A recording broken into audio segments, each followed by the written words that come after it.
So let's dive into what penetration testing is. And penetration testing can also be called ethical hacking. They get used interchangeably. There's also bug bounties these days, and it's all that kind of world.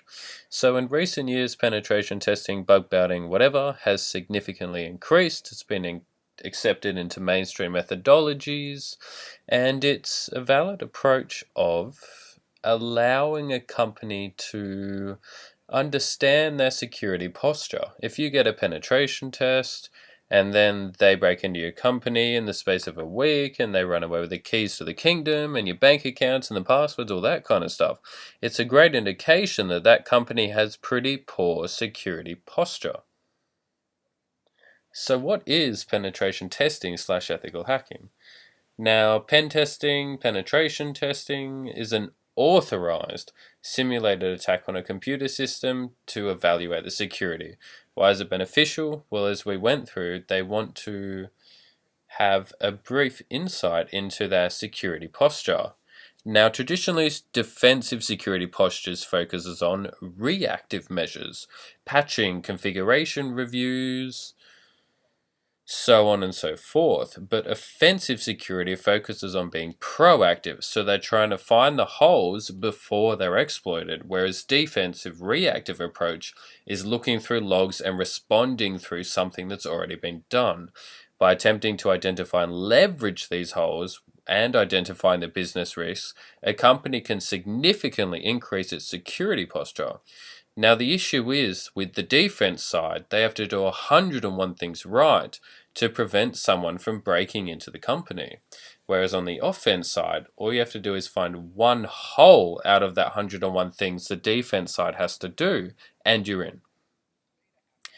Essentially, to beat a hacker, you have to think like one. So there are four categories of pen testing. There's your vulnerability assessment. This is where you essentially run some vulnerability scanners that you paid for the tools. We'll go through those later. Shoot them in environment, pipe them to port, off you go. There's white box, which is where you get access to the application, the source code, the development environment. You can do whatever you do and interact with the client. Next up is black box, where all you have is a URL. You might have an account, normally not, but you can't ask questions or any insight into the actual application. And then there's grey box, which is sort of like a combination between white and black box. It's similar to the hacker hats that we talked earlier. So the types of the penetration tests. There's web application, that's attacking your websites and so on. You got your web services. This is essentially the same as API. You're looking at stuff like REST APIs, SOAP, XML, all those kind of things. These are the avenues of attack that don't have the website GUI like the application does. You got social engineering, so you might send a phishing campaign to get some credentials or get someone to run a malicious link that they shouldn't. There's wireless attacking, so walking around the building, see if you can break in through the Wi-Fi. There's applications, so like thick clients. There's external. This is where a company has public-facing systems or IPs, the office, they might have a VPN, they might have Outlook webmail, or that kind of stuff. That'd be covered in external pen testing. You got mobile, you got internal or your infrastructure pen tests, you got SCADA, you got client side, you got red team, so on and so forth. The one that sort of counts as a penetration test here is the red team. Now, the red team is sort of like a glorified black box hack pen test in that it's not limited to the scope that a pen test normally is. In all of these other ones, you've got one website URL or 10 URLs or the Wi-Fi names or the mobile applications, so on and so forth. But it's quite limited to just the scope provided by the client. In a red team, you've got a company name, and that's pretty much it. You can break into the buildings, you can send phishing emails, you can do almost whatever you want to try and break into the company. Assuming the client signed off on and all that kind of stuff. Normally there's a couple of caveats like don't kidnap the CEO's son or stuff like that. Just don't make the staff employees feel threatened. But otherwise, red team is pretty much a kind of movie hacker approach. Now, moving into the phases of penetration testing, there's genuinely 5, some have 7 or 9 or 10, but there's like 5. Reconnaissance is first up. It's where you're gathering preliminary data or intelligence through passive or active actions. You got the scanning, where you're looking for the vulnerabilities, you're looking at external perimeter, trying to find those weak entry points, credentials from database leeches, so on and so forth. Then there's exploitation.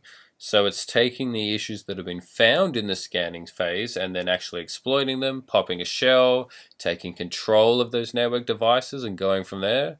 Then you've got the post-exploitation activities. Now this is where it gets a little circular. If I've done my reconnaissance, I found a web server that's got an SQL injection, I've scanned it, I've found it, I've exploited it, and I've now compromised the database or the web server. My post-exploitation activities may be dumping all the username and hashes from the database, getting those credentials and using that to log into the mail system or the company's VPN. And when I get that next stage or that next level deeper into the company's environment, I'll then repeat the reconnaissance phase to then have a look at the internal environment. So I'll switch back to reconnaissance. I'll scan the internal network. I'll try and find the internal vulnerabilities. I'll exploit those, get control of other hosts. I'll then repeat the post-exploitation. And this is where it gets a little circular until I've essentially got the keys to the kingdom. It also includes stuff like maintaining access, persistence scripts, beacons that call home, etc., etc. And then finally, there's clearing tracks and reporting. You don't want to leave artifacts lying around. You don't want to drop holes in these client internal networks. So this is all about clearing this up and going through the reporting.